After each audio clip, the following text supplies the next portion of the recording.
drive. Tatum the finish. It is banner 18. The mission commanded is mission accomplished.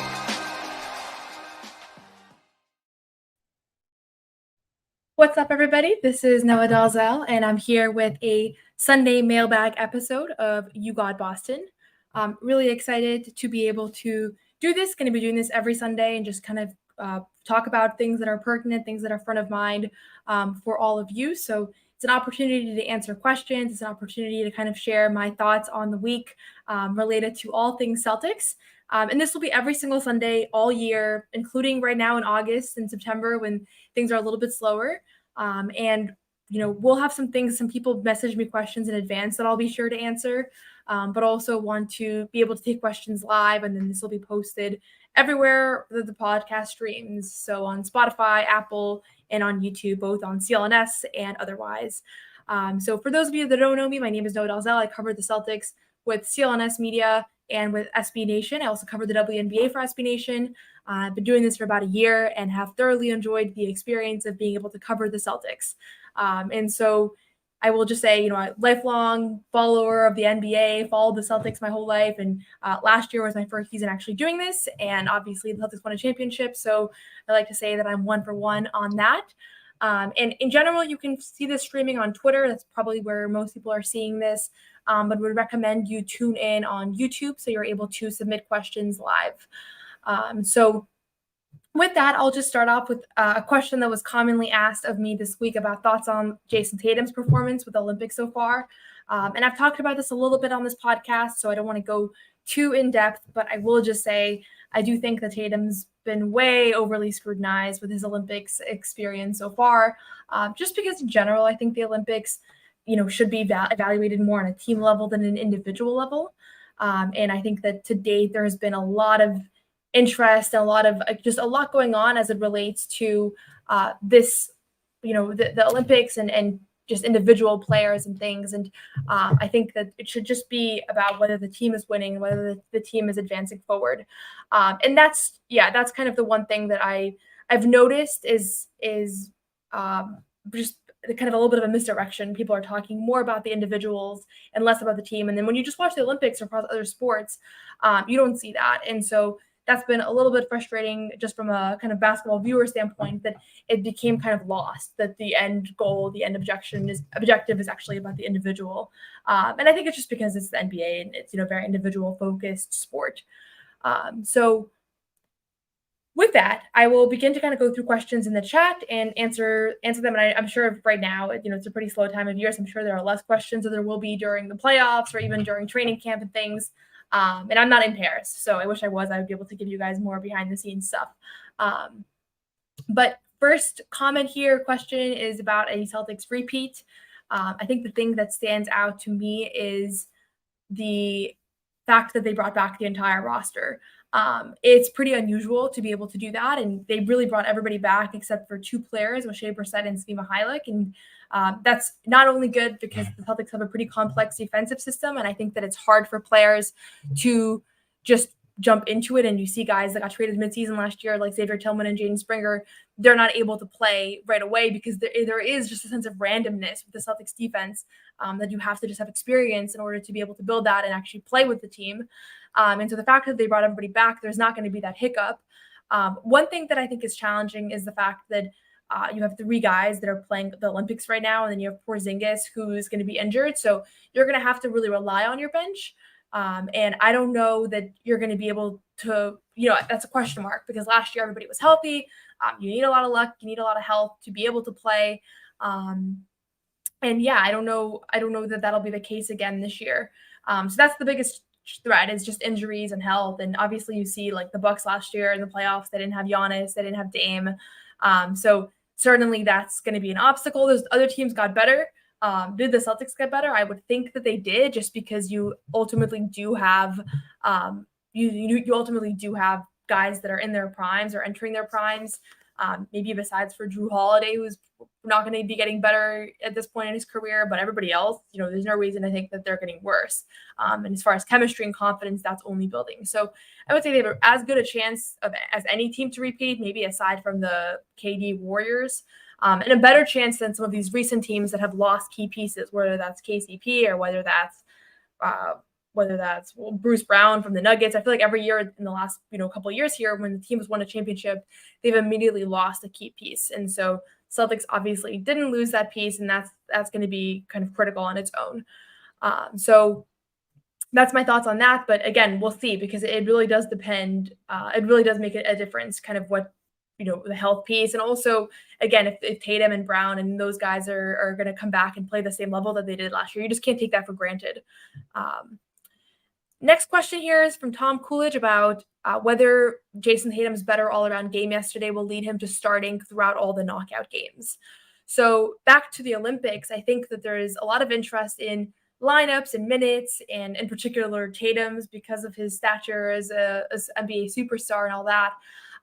And for me, I think the thing that stands out the most is that the starting lineup is not necessarily the group that's going to be finishing games. And that's what you really want to be. You want to be one of the 5 guys that's there at the end of a close game. Maybe there won't be any close games, but I think that there will be.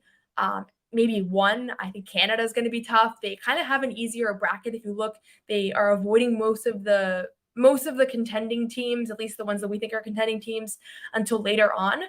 And so I don't know, maybe he does play more throughout these knockout games. The fact that he did get a DNP shows me, though, that his minutes are not guaranteed, and also that Steve Kerr clearly doesn't see him as one of like the centerpieces of this team, and he hasn't played like one of the centerpieces.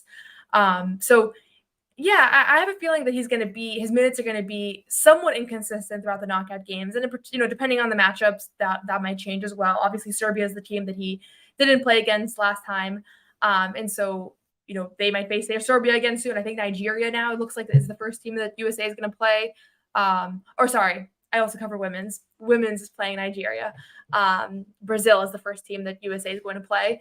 And so that's, I think that's a matchup that he'll probably play quite a bit in, but I don't know that he's one of the 5 guys that are kind of like the go-to guaranteed guys. I think those guys are going to be LeBron.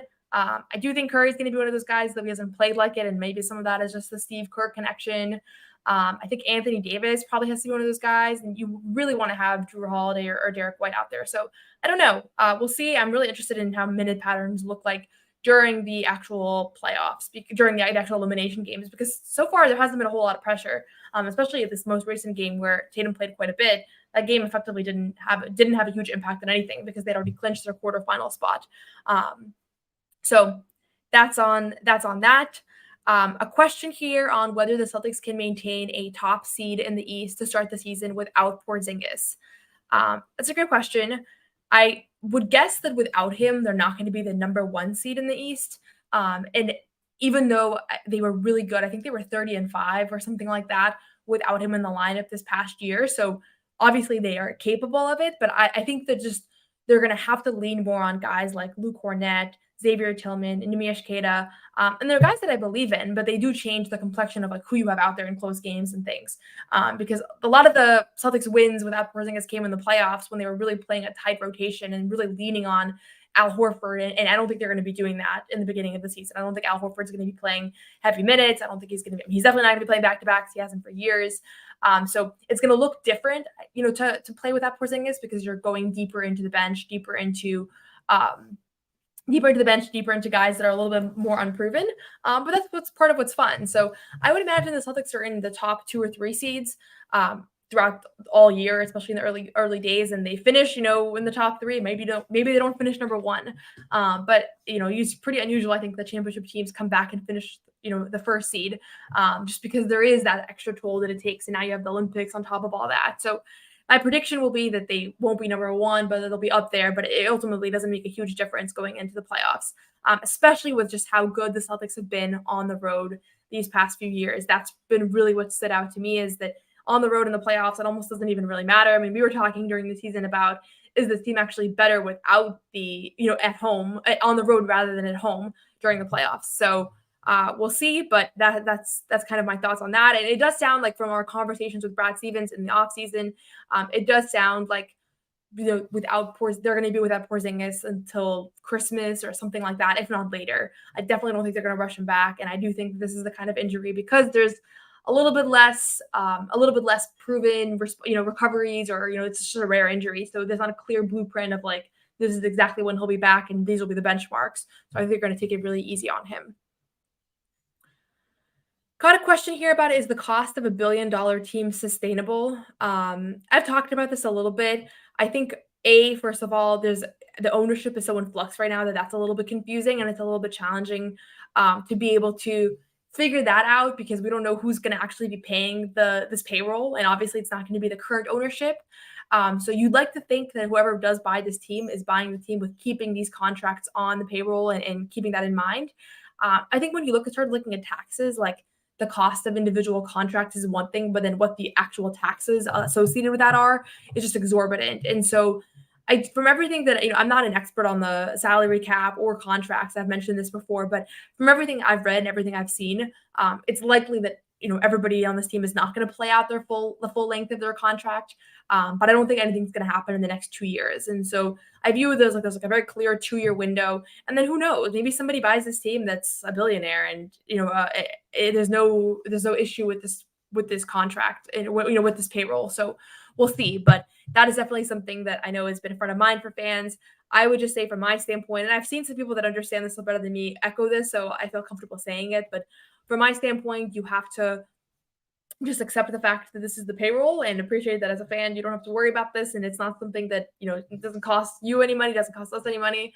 And at the same time, it gives people, there is this continuity and this sense on this team that players aren't playing for a contract. And I do think in the past that's sometimes the number one issue in a locker room on a team, is that players are playing for a contract, and everybody here is going to be locked up for the next couple of years. And, Drew Holiday has his contract extension. Derek White and Jayson Tatum both got theirs. Jaylen Brown's goes into effect next year. Al Horford is the only one that's going to be a free agent at the end of this year. He signed that 2-year extension a couple years back. And I don't know, maybe he'll come back and sign a minimum. Maybe he'll retire. Really hard to say. I have a feeling he's not going to retire, but who knows? That maybe it'll depend on how this year goes. He's been really healthy, knock on wood, for the last few years. So obviously that's something that you can't take for granted either. Okay. I have a question here about if I have any exciting guests lined up for the coming weeks. I have a couple guests that I'm excited about, other media members.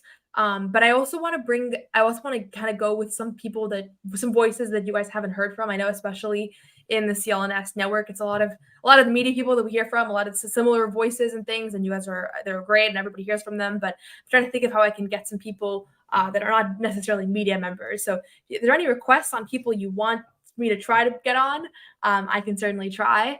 But obviously, it's tough, because for players and things, that's almost impossible to get on podcasts, at least at this point, and where this podcast is at. But I will be trying to get some former players, because I do think they can bring really valuable perspectives. So we'll keep you all posted. We'll probably tease some once they're lined up, but the goal is to have every Wednesday a guest. Question here about JD Davison. It says, it was interesting to see JD Davison come back on a third 2-way. Do you think he had opportunities to get more minutes elsewhere, or he really wanted to come back to Boston? So my understanding, and I talked to some scouts and agents in Summer League that kind of gave me further this understanding, is that I do think JD Davison would have preferred to get a fully guaranteed contract anywhere. As you could imagine, you don't really need sources to confirm that. Obviously, if you can get a fully guaranteed contract that pays you and you're not on a 2-way and you're not shuffling back and forth from a G League team, that's what you'll do. And I don't think he was able to get any of those. And so that's why he's on this 2-way with Boston. He's the first player ever to be on 3 consecutive 2-ways. I did ask him about it in Vegas. I asked him about whether he wanted to come back to Boston. He said he really wanted to come back, and he said absolutely that was his plan. And obviously, I think he's only going to say positive things. I do think he's loved his time in Boston, and he's loved being with the other Celtics players, and obviously being there with the championship run. I'm sure that was a particularly fun experience. But someone like him, ultimately, like he does ultimately want a fully guaranteed contract. That's every player's goal. And 3 is the most you can have as a 2-way. So this is his last year as a 2-way. So it's kind of a make or break year for him. He was drafted really young. He probably entered the draft too early, maybe not, but it certainly seems like, he's had his fair share in the G League.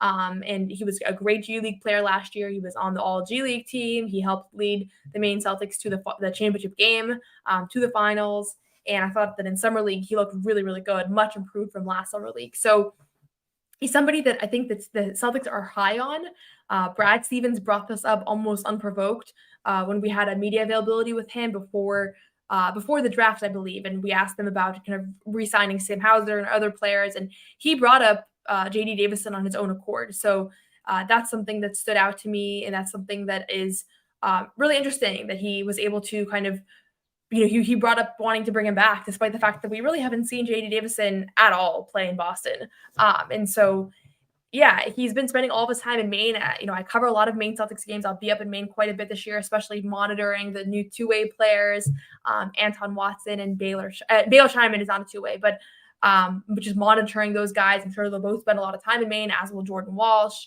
Jaden Springer, I don't think will be in that group, but JD Davison probably will be if he's on the two-way. So I think one thing to look out for is he going to be a two-way like Neemias Queta was last year, where he's actually spending time in Boston, or is he going to be in Maine pretty much all year the way he was these last two seasons? I think that'll really kind of help shape what his next year or years look like. Yeah, I'm a fan of his, though. I think he's a very smart basketball player. And the key thing with him is just going to be the shot. Can he consistently shoot NBA three-pointers? And that has not been the case throughout his 2 years as a Maine Celtic. So I think if he's able to showcase the fact that he's a much improved shooter this year, that'll really go a long way. Got a question here about whether fatigue will play into the Olympians from the Celtics. I think it definitely will. You'll probably see the guys that play Olympic basketball early on rest, and maybe not play back-to-backs, play more limited minutes. But at the same time, I think guys like Jaylen Brown and Jayson Tatum don't like to sit out, and Jayson Tatum definitely does not like to sit out, and he's not getting a whole lot of minutes, right? I think something that's forgotten is that when he has DNPs, and when he has games that are, he's playing limited minutes, then those are minutes that aren't, are not, he's not experiencing that physical toll. We already saw Drew Holiday didn't play this most recent game. He's dealing with an ankle injury. So fatigue will play a role. I think just playing in the finals and having a deep playoff run alone plays a role into kind of impacting your following year. And we saw the year with with years of the lockout, years of COVID, the teams that play deep into the year and don't get a rest, like it does impact their abilities to repeat and to play. So I'm sure that's going to be a huge priority of the Celtics coaching staff and front office, is to keep those guys, those three in particular, Derek White, Drew Holiday, and Jayson Tatum's minutes somewhat limited, and at least in the beginning. But don't forget, they do have second half of August and September off, so they will have some time to get their legs kind of full recovery and rest. Got a question here about whether I will be a regular member of the Garden Report. I don't know that I'll be on an every Garden Report, but I definitely will be on more regularly. So I've been going on the CLNS postgame show, which is called the Garden Report, after all the Olympic games, and I also was doing that for all the Summer League games. I don't know that I'll be doing that for all the Celtics games, though. I think it'll depend. So, but yeah, it's been fun to be able to jump on and just kind of debrief in real time. But I will be doing the podcast and discussing games and all that. So regardless, I'll be doing lots of coverage, and also lots of coverage with Bobby Manning and doing post-game hits. So I promise you will be able to hear from me more than you will want to. Question here about whether I cover Team USA Women's. I do. So actually, last year I was doing a full-time job in politics alongside all my Celtics coverage. This year, my full-time job is actually covering women's basketball, covering the WNBA, and I'll be covering the playoffs and everything, and also covering Team USA Women's. So I've been watching both games, both the men's and women's, watching 3-on-3 for both. So it's been a good first couple of weeks, because obviously the Olympics are super fun to watch. And the Team USA Women's, they're super fun to watch. They're very effective. I think a lot of people have thought, if Caitlin Clark was there, then more people would be watching. And in turn, I think people are almost like not watching on purpose now. But if you do decide you want to tune in, this is the week to do so. They have quarterfinal games, they have semifinals. Everything's going to be this week, same as men's. They all wrap up this weekend. And this is a team with just phenomenal players. And I think they've really figured out, they didn't have as big of a learning curve as the men's team as far as figuring out how to play together. And I think a lot of it is because they actually play together for the World Cup or off years as well. So it's not like as new of a group of people, the way that the men's team kind of feels like the Avengers have assembled and this is their first time playing together. But yeah, Jackie Young of the Las Vegas Aces had 19 points today. She's one of the best two-way guards in the WNBA, and she's really someone that is fun to watch, and she kind of had a breakout game today. So yeah, we're going to take a quick ad break, and then I'll be right back to answer some more questions. I love going to MLB games during the summer. I love going to concerts, games, sporting events, and there's no better way to get tickets to all of those events than the Game Time app. Game Time is an authorized ticket marketplace of Major League Baseball, which makes getting tickets faster and easier.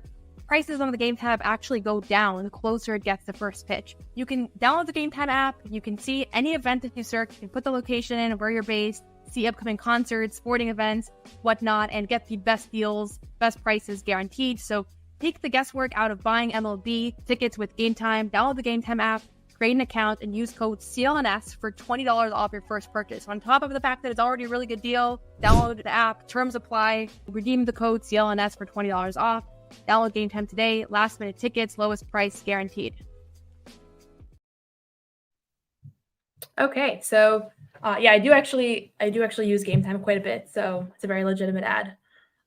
Okay, I'm gonna continue to answer some of these questions. Question here about Kada. Is Kada expected to be in the rotation next season? I do think that Kada will be in the rotation next season. And the reason I think that is because, A, he was almost in the rotation last season. Like, he was very much on the fringe. And there was even that road trip around Christmas time when he was still a two-way that he played critical minutes on Christmas Day and against the Lakers and was really kind of instrumental in some of those wins. I thought whenever he was in Boston for extended minutes, he looked really good. He played Summer League. He played a couple games, and DJ McClay, who's the head coach of the Summer League team and is one of the top assistants on the Celtics, he kind of talked a little bit about this and said that the part of why they wanted Kada to play Summer League is so that he could practice different defensive schemes. And so they kind of tried a lot of different changes and going from different kinds of defenses to kind of keep him up to speed on those things. And I think that they're doing everything they can to prepare him to be a rotation player. They signed him to a 3-year partially guaranteed contract. From the beginning, I think from when he was a two-way, and they talked about it, kind of how much they like what he's bringing to the table, the defensive ceiling and also the rebounding, the ability to follow his own shot, to be a lob threat. I think there's a lot of things to like about him. Really hard worker, was super dominant as a G League player. So I think he's made clear that he'll be an NBA player as well. So we'll see. Porzingis being out opens the door for some of these players. I don't think Tillman is a guy that's going to be playing super extended minutes. So I think Kada, Tillman, and Cornet are going to be sharing the front court minutes, and Kada will probably play a significant role there. Okay, question about Jaden Springer, and are you high on his potential to impact winning for us this year and beyond? I'm super high on Jaden Springer. I've talked a little bit about this. I've shared about how I think he is defensively an NBA, not only like an NBA ready player, but I think he's like an elite defender in the NBA already. So if he started playing more significant minutes, I think we'd see that right away. But at the same time, I think offensively, he's much improved. And it's a limited sample because he didn't even really play in the G League this year. He played one game with the Maine Celtics, and that was only because they were already in Atlanta for a kind of two-game stint. But then he played one Summer League game. And in both of those games, I saw that he can definitely score very effectively at the G League, Summer League level. And we already know that because he was a finals MVP from a couple years back. And so he's shown offensively that he can keep up with anybody. If he can start shooting and consistently hitting threes, then I think he has a spot on the team right away, honestly, in some capacity to alleviate minutes from the guards who are both coming off Olympic runs. I think he's ahead of like a JD Davison type player. And so it's, Pritchard's going to have a big role this year. But Springer might have some minutes to augment here and there if they're really limiting Drew Holiday and Derek White. That's going to kind of what it's going to come down to. There's a chance they don't limit them that substantially, in which case I don't know that Jaden Springer has minutes to play this year. This is a really tough team to break into the rotation. So I think for him, it would be great if he was able to play on like the Pistons or play somewhere where there's like a whole lot of opportunities, but that's not where he's at right now. And so for me, I think Jaden Springer is somebody that is ready for NBA minutes, but here is just maybe not the place where you can break through. But if it's not this year, I think in the next few years, he will be an NBA player in a rotation. kind of making a significant impact. So I'm really high on him. I've talked about this a little bit. He's one of the players that if I had to like place a bet, I would say he's going to make it in the NBA. He's going to make it as a really effective role player. Like, I don't want to say Avery Bradley because that's a high bar, but I think he's a good enough scorer in theory. Like, he hasn't shown that yet in the NBA, but defensively is really where he's going to make his mark. And before he got traded to Boston, I don't know if people remember this, but he guarded Steph Curry and Luka in back-to-back games and was super effective in both of those games. So, he has a track record when you put him on a star that he has the physical tools. And it's really obvious when you watch him in Summer League. Like, he's the guy that makes people miserable defensively. Over 55 wins. I'm going to say it's going to be around 55, but if I had to guess, I'll say under. That'll be my prediction. Question about what are you most excited about for this upcoming season? I think honestly what I'm the most excited about is being able to cover basketball full time, because last year, like, I was at the NBA finals and I was also working full time for my 9-to-5 job. So I was getting up really early and it was just really crazy. And I think there were a lot of stories that I wanted to pursue that I wasn't able to because I was just juggling so much. And I think just covering basketball full time this year, I'm excited to be able to dive deeper into things. I'm not going to have like conflicts with practice, or there were a lot of times where I would like go to practice, then I'd have calls I need to take, so I wouldn't be able to cover things. And so, yeah, excited for that on a personal level. I think on a team level that's maybe more applicable to you guys. What I'm really excited about is the ability to watch a team that doesn't have to constantly deal with like the criticism of this isn't a championship team, because they're literally bringing back the exact same team. So even if they don't win this year, even if they have a much worse season than they had this last year, we can't say from like a discourse standpoint, like this team can't win, because they've already shown us that this exact group has won and has won the championship with ease at a pretty historic level, after a pretty historic season. So that's what stands out to me. That's what I'm excited about, is being able to just watch this team. But honestly, like, I thoroughly enjoyed this past year, and I'm just ready to get back into it, honestly. Being able to kind of be at TD Garden is my favorite thing. My favorite part of all of it is just being able to be there, be at games, and be able to tell stories that aren't necessarily being told. There's a lot of philanthropic work that I'm excited about. I'm sure many of you guys saw Jaylen Brown announced his new charity, Boston Exchange, which is kind of going to help provide grants to underserved communities, and he's partnering with Drew Holiday, who's done some really amazing philanthropic work for a couple of years now. So all that to say is I'm excited for everything that we experienced this past year, but I think with a little bit less doubt this upcoming season. I think it's fun to be able to just talk about basketball and talk about games without having to like proclaim that like Tatum isn't a winner or Brown can't be on a championship team, because all of those narratives I think are done now.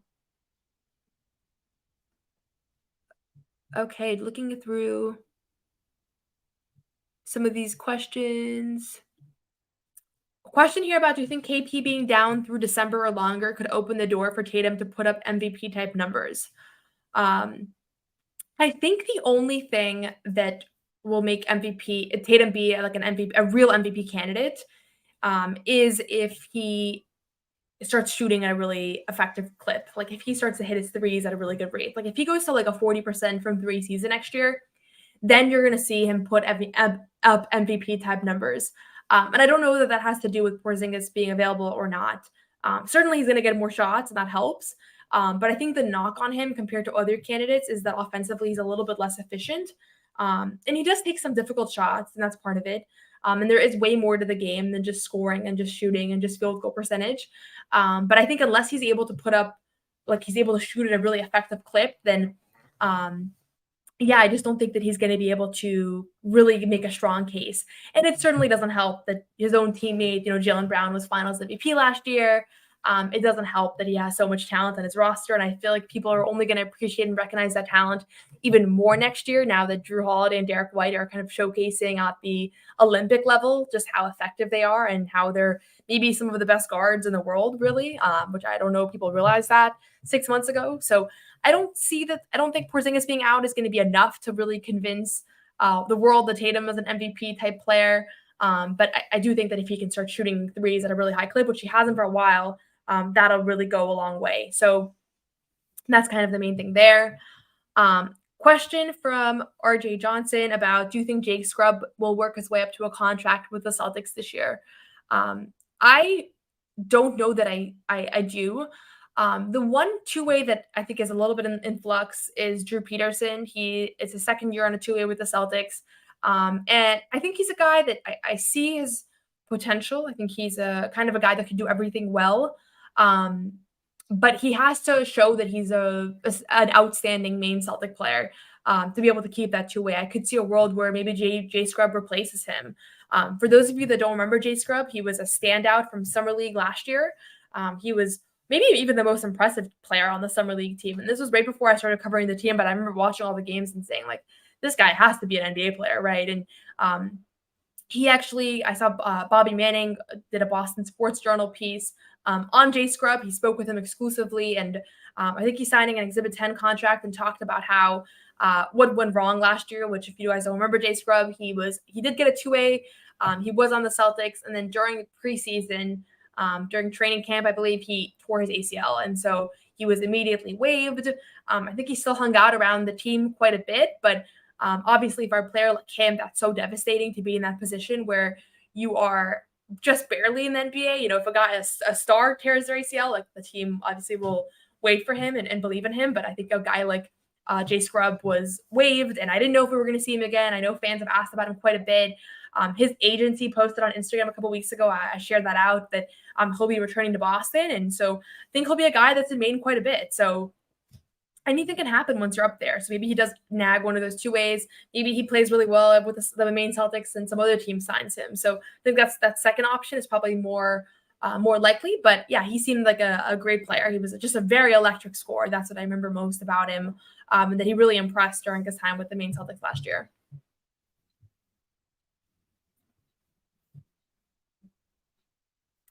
A question here from Celtics Digest. Do you think we will see something similar to last year with 14 guys and then 3 two-ways and then saving the last spot just in case a two-way guy stands out, similar to Keita? I do think that the one roster spot that's open and available right now will remain open and available. I actually asked Brad Stevens about this in Summer League, and it was like his last media availability, I think, until training camp. And he said that last roster spot, I asked him specifically about O'Shea Brissett and if he might return, and it sounded like that was a no. And I think O'Shea Brissett has kind of made that seem like it was a no on his blog recently. But I think they want the 14 spots with one open in case somebody goes down, somebody gets injured. Maybe they need another front court player if Keita and Cornet are not doing are not sufficiently filling that gap that Porzingis is going to leave. Or maybe somebody else gets hurt, knock on wood. Again, I don't want to put that out there, but that's always a possibility. So I think they like the flexibility of keeping that spot open. And then when you're doing kind of midseason things, whether that's a midseason trade, it gives you a little bit more flexibility that you have that spot. The other thing is that maybe they will convert one of the two-way guys. I see a world where JD Davison is like really trying to get a full contract spot. I don't think that he's going to get it in Boston, but it's a possibility. So Keita, I think from the beginning, everybody was kind of like, when is this guy's contract going to get converted? Because there was just a need for his style of player on this team. I don't think we're going to see something like that here. But at the same time, I do think they'll keep that spot open, whether that's for a two-way or otherwise. Okay, I see some, this was from a while back, but I was talking about Jaden Springer and Avery Bradley. I see other people are seeing that comparison. Question about what's the biggest threat to the Celtics going into next season. I think the biggest threat is, again, I think I mentioned this, but health and just not getting complacent, because last year there was this like collective unity around like, we are going to win a championship. We're going to do everything we can to win a championship. And it became like an obsession where nothing else mattered. Individual accolades didn't matter. There was full buy-in. You could see that from guy 1 through 15. And so to be able to maintain that is difficult. And so I'm curious about whether they'll be able to. And so I think health is obviously number one, because, they've been relatively healthy in recent years. Even Porzingis being out, like everybody else, if everybody else is healthy, that puts them in good position. But yeah. Oh, I'm just realizing this question says, who's the biggest threat? Okay. Who's the biggest threat? I guess that still gave you guys some perspective, but who's the biggest threat, I would say, is probably whoever they see in the finals, whoever that ends up being, whether that's the Thunder or the Nuggets or the Wolves. Like, that to me is probably the most formidable opponent. In the Eastern Conference, though, the Knicks stand out to me the most. The 76ers just don't scare me. And honestly, watching Embiid in the Olympic play, he hasn't been terrible, but he's not really instilling fear as an opponent. And I think the 76ers obviously have Maxey, who I do think is going to be a tremendous player and already is. But I would pick the Knicks in the Eastern Conference as the most likely team to eliminate the Celtics, just because they don't really have any major weaknesses. They have a very deep roster and guys that have already shown that they step up to the moment. Question about what I only cover basketball. So I just cover the WNBA in the NBA offseason. I cover the Olympics when that's happening. So I just cover professional basketball year round, both WNBA and NBA.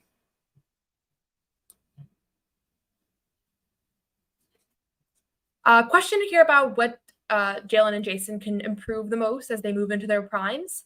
I think for me, the number one thing that they can both improve on, for Tatum, actually, I think it's probably two different things, but for Tatum, it's probably the outside shooting, just the efficiency. And it's not that he's even that inefficient, but I think the number one thing that I think for him has been a weakness is games where he's struggling to score. And you look at individual games where he's like 2 for 10 from 3. Those are the kinds of things where either he's going to just become a better shooter, which I don't know if that's the case. He's obviously been struggling of late, or he's just going to eliminate a few of those shots. So it's not a massive thing. And I don't want to nitpick his game because I do think he's a little bit unfairly discussed sometimes and unfairly scrutinized. And certainly as of late, he's been unfairly scrutinized, I think, with this whole Olympic run. But I think that he's improved a lot as a passer, he's improved a lot as a defender. His rebounding is elite. He was the top rebounder for the U.S. Olympics team yesterday.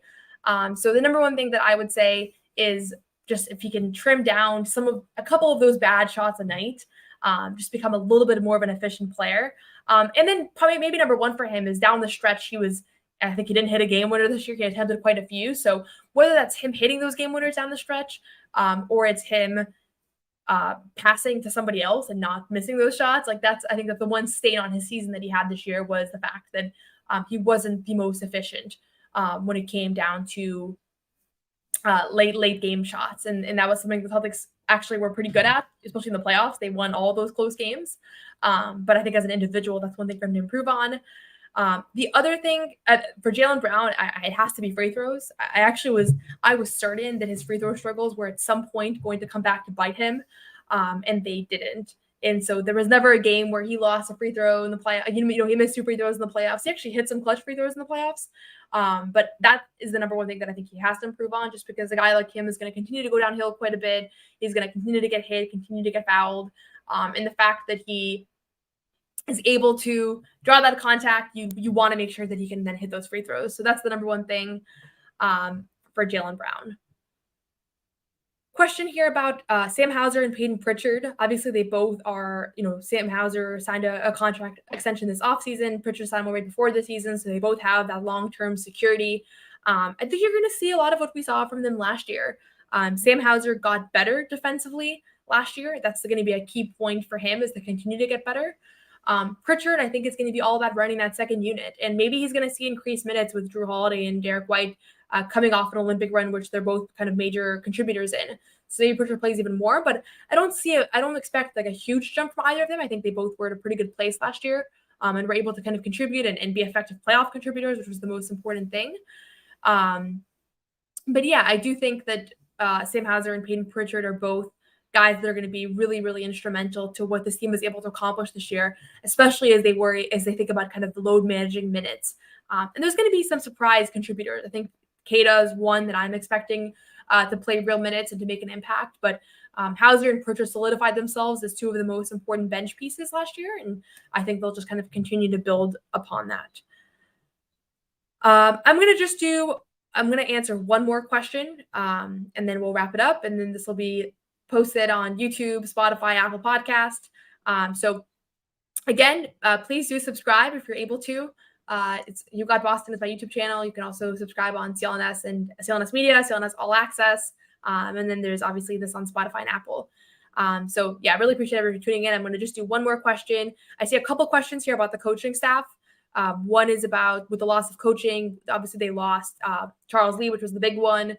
But Jermaine Buckner, they also lost the main Celtics head coach. Blaine Miller also went to Charlotte with them. So a couple of guys left, but everybody else was pretty much the same. I was kind of surprised with the crew that was in Summer League. It was a lot of the same players, a lot of the same coaches. Sam Cassell still in the mix. DJ McClay is going to be up there. He was obviously coached Maine, so that's a big kind of show in confidence in him. Matt Reynolds is someone that I got to know at Summer League. I didn't know much before, but obviously he's in charge of the timeouts, but and the challenges. So people kind of know him from, for being the challenges guy. But he's somebody else that I think is really veteran. He's the most veteran guy in the roster on the coaching staff, 11 years. So that certainly stands out. Tony Dobbins is another one that's very veteran, 8 years. So those are all guys that people are going to become increasingly familiar with. Obviously, Sam Cassell is one that's going to move up immediately with Charles Lee being gone. And they're going to bring in probably a few new coaches, but that hasn't been announced yet. And I don't know that I have like a specific person in mind that I'm like, this person is what they're missing. I think they really want to one thing that Brad has talked about quite a bit is that they want to bring people on and then kind of move people up the totem pole. So rather than bring in somebody to become the lead assistant, I think that their goal is to bring somebody in and kind of develop them the same way that the players are being developed. So we shall see who those new additions end up being. I just want to thank you all for tuning in. This is going to be every Sunday, a mailbag edition. If I didn't get to your question, feel free to message me. I can answer on Twitter as well. And I will be, if you're just tuning in, you can go back and watch the full stream. This will be posted on YouTube, on Twitter, everywhere. So you can find everything there, Spotify, Apple Podcasts. But again, really appreciate you all tuning in. I'm sure there's going to be more and more questions as the year goes on and there's more to talk about, but the Olympics are pretty entertaining and we have a lot of Celtics players that are kind of right in the middle of things that make this really exciting. So appreciate you all tuning in. Like, subscribe, comment, share with your friends, and have a great rest of your week.